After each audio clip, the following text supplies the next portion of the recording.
Hi there, welcome to the Gilded Daisy and our messy house, which is under a renovation. Hi, you can't quite see me, but I'm here, hi. I wanted to do a quick video for this group or our own Facebook page on how to photo transfer this cow. I've got both the cow and the sheep now available as prints. It was much easier to do a print and ship them out than for you guys to try and find a Staples or a store or printer in the US that will actually make these prints.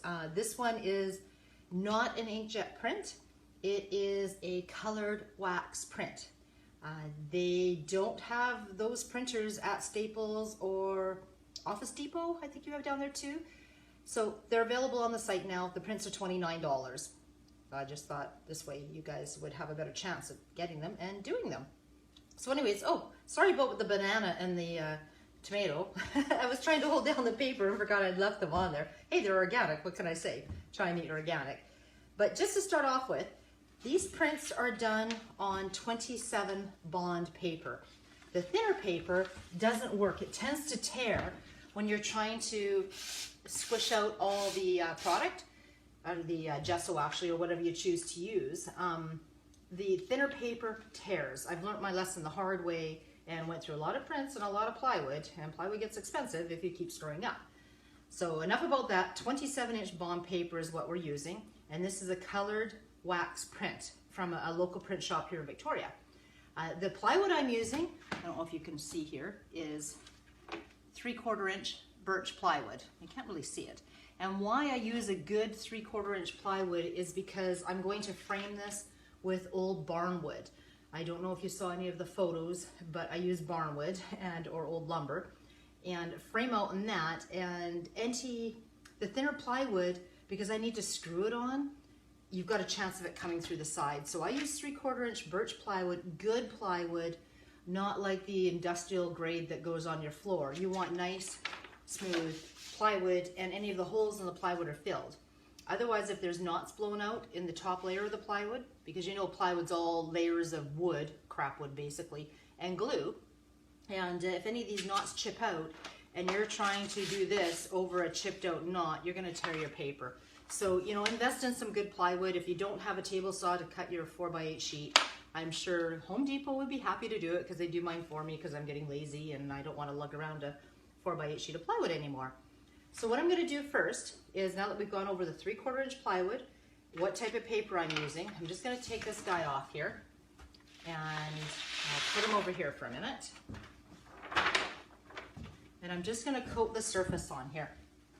Sorry you can't see me, but you either see me or you see what I'm doing. I'm just throwing some of that on there, no big deal, just squish it on. And then you want to, I mean, I'm very messy. There's no proper way of doing this. I want a thin coat on here. I found the thicker coats is just more to squish out. So you want to use a thinner coat, and there's no, you know, I found there's no up, down, sideways. I'd go all over the place just to make sure it's well covered. I do the edges. You're just going to cut them off anyways or trim them up. But I was going to do this outside, but it's cold here. It's only like 4 degrees. Too windy. The lighting's better out there. Sorry about the lighting. I'll work on that one day. But for the time being, I just want to do this quick video and show you. I guess I should get these out of the way. I don't need them anymore. There they go. Oopsie. My daughter likes to bite the tomatoes. We go to make a salad and all the tomatoes are bitten. I try and hide them. But I just want to show you this quick video on how to do this. So if you get these prints, I've got another one coming out. I've got so many videos. I just got to get them up and done. I hope you guys all had a great year last year, and I'm hoping you have a good year this year.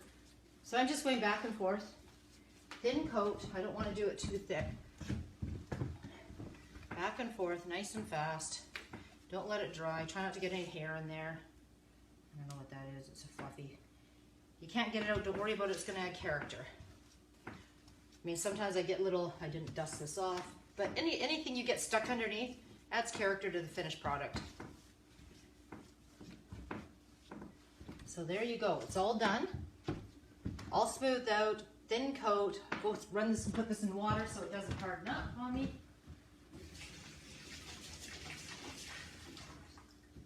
That's done. Pull up my pants. And now we're gonna roll out this cow. I mean, in my short little video, I put in my other little video I did on smaller ones, I had put the transfer medium, which is the gesso, onto the face of the cow and then drop the plywood on it. But this time I'm just going to roll the cow, which I found easier. I learned that trick afterwards. I'm just rolling up my paper. Sorry, you can't really see what's going on, but you get the idea. I'm rolling this guy up. You have to remember that you want, you see here, that you want the printed side to be stuck to the gesso. So I'm just going to line it up. Wish I'd put my hair back. I'm just going to line it up on here.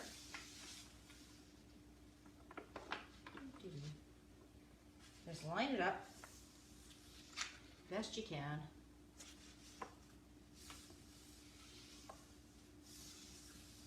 Doesn't have to be perfect.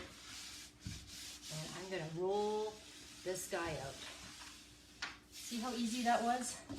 Just like wallpaper, as if you're doing wallpaper. Roll them out, all happy. And now, using just a cheap plastic spatula or a charge card, I'm just going to get out any wrinkles. Again, not too, I mean, if you do a thicker coat, it's not a big deal because you're just going to squish it out the sides. But I find that the paper starts to wrinkle a bit.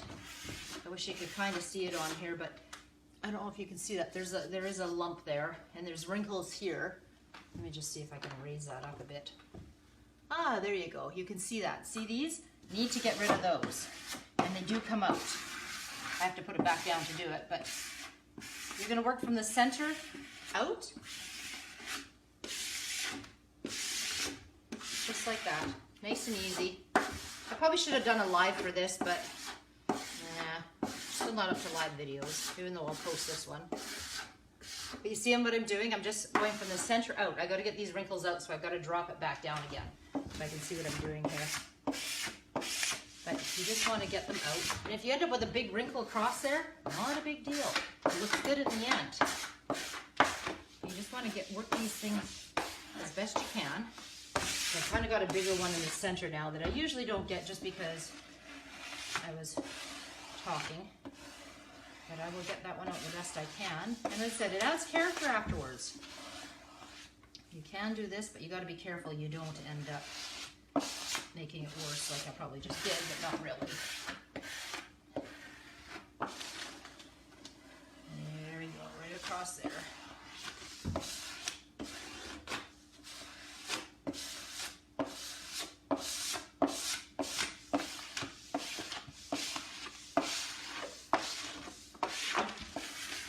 Seem to pop up everywhere as you're doing it. You just keep working it. Come around to the side and do the side of it.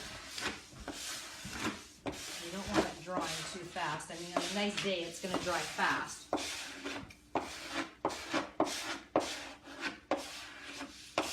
want that paper stuck. If you find it's lifting somewhere, you probably just don't have it thick enough, but it does work.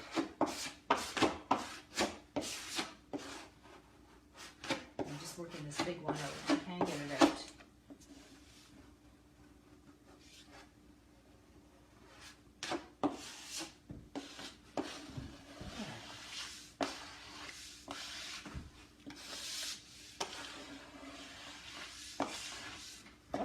Coming along.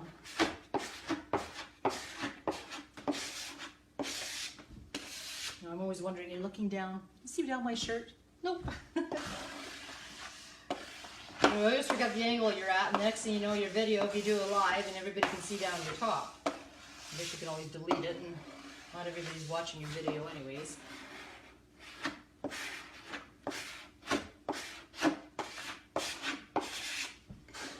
So I've pretty well flattened out that one wrinkle. And when I'm done this, I will show you where that wrinkle shows up on the finished product.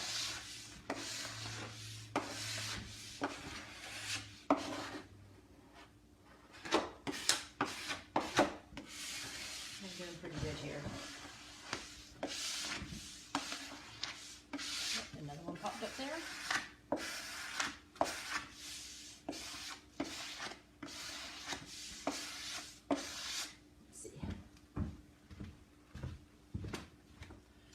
walk around it. I'll just lift this up here for you again. I don't know if you can see, so you can see my one wrinkle down here. And so I'll show you where that shows up on the finished image, but it looks good. You don't want these things perfect. I know that if you use the toner-based printers, and why we don't use the toner-based printers, because they don't make toner-based printers as big anymore. I think there's a lot of environmental stuff that goes into that, but if you want to use a toner-based printer, you have to break your images up, you know, like with Blockbuster or something, into, like I've seen a lot of the girls do. They break this image up into little 8x11 pieces that you can print off on your own toner-based printer, or you can take them to a store and have it done, like your local office supply store. Even our corner store does them, and they're toner-based. But then you have to tape them all together again, and I haven't had much luck with that. And you know what? I think I'm too lazy, because by the time I cut them all up and tape them all together again and lay them out, they drive me nuts. I'd rather just do this, because the product in the end, I actually do a lot of my own painting over top of it to give it my own character. And believe me, I am not an artist. I am a terrible artist. But at least I can go over it. It's almost like paint by numbers, and kind of make it more into my own.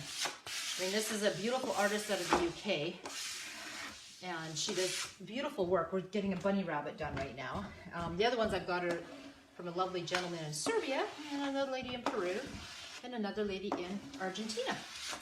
So I try and get my print, you know, my artwork original from wherever I can. I think this is done enough. So again, the color wax printer, those are the prints you're getting. Now, if you're looking, I just want to be clear here just a sec.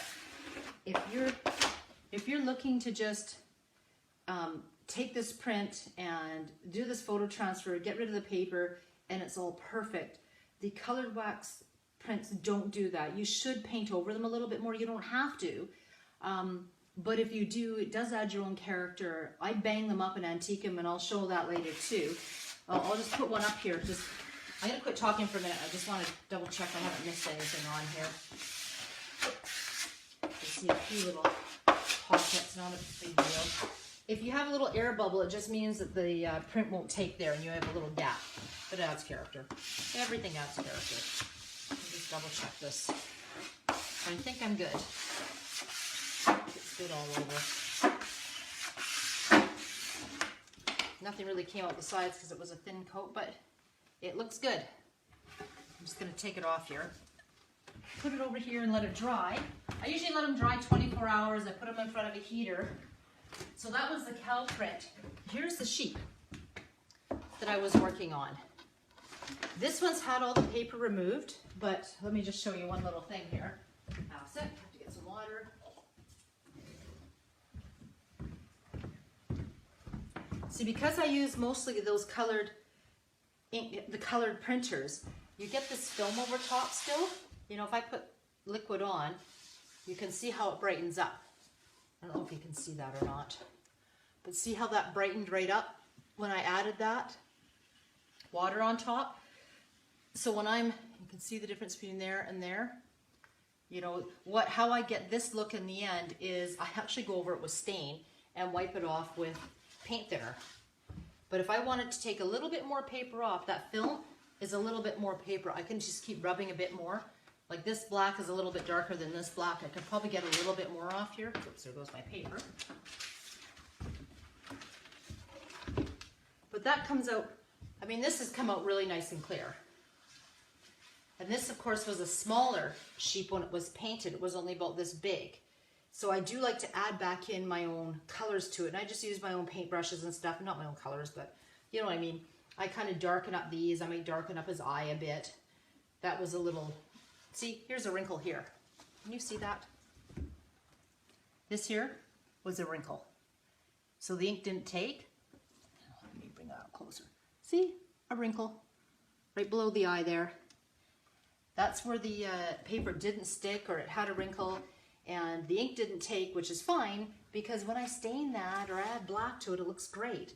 So I will, after this dries again, probably just go over it with my fingers with a little bit more paint, add a little bit more black into these areas in here, and I add a little bit more character to it. I love it the way it is, but you know, who wants to just do a print? Add your own character if you want. And I can show that on another video. But again, that is the sheep after I've removed all the paper I possibly can. And then I will do my own artwork on it, add some character, bang it up, and it will become my own. So Ishrat is her name of the lady that does these, and she's incredible. But I can't just afford artwork, so I'd rather pay somebody to do it, and I'll do all these fun things. So that's about it for now. I'll do another video later on about antiquing this, probably tomorrow. And again, just a quick recap. The prints are for sale on the site, on my website. I can send you the link. I would rather you just send me your zip code right now if you're in the States, or your postal code. Then I can source out the shipping for you. Usually I use Purolator. The prints are running about, I don't know, $28 to have shipped, somewhere around there. Might be a bit cheaper. And so then you get the prints and all that for about 60 bucks. It's worth it. Otherwise you can pay me to do this for you, and I charge you $195 or $245 or whatever it is for whichever print. But again, these prints should be redone. They don't look as good. I'm just going to grab the other sheep here. This sheep was done with the blue tint to it. But here it is here. I'm going to do a bit of a close-up. You know, so there's the guy there. I mean, he looks great. You could just frame him the way he is, but he will not have the character or the depth or anything else that, you know, you can add doing your own. I mean, the purpose of these prints was to do the photo transfers. If I wanted a big sheet print, I would have commissioned her to do a giant sheet for me and be done with it. But it's the photo transferring that's fun. So again, 27 pound paper, bond paper, 3/4 inch plywood. I mean, you could do this on a dresser, you can do it wherever. The color wax prints do need some work afterwards, banging up. Otherwise, I wouldn't just frame this and hang it. I guess I could, but why not add your own character to it? Then it just doesn't look like a print, it looks like artwork. And I'll show you how to do that later. So bye-bye, everybody. Thank you.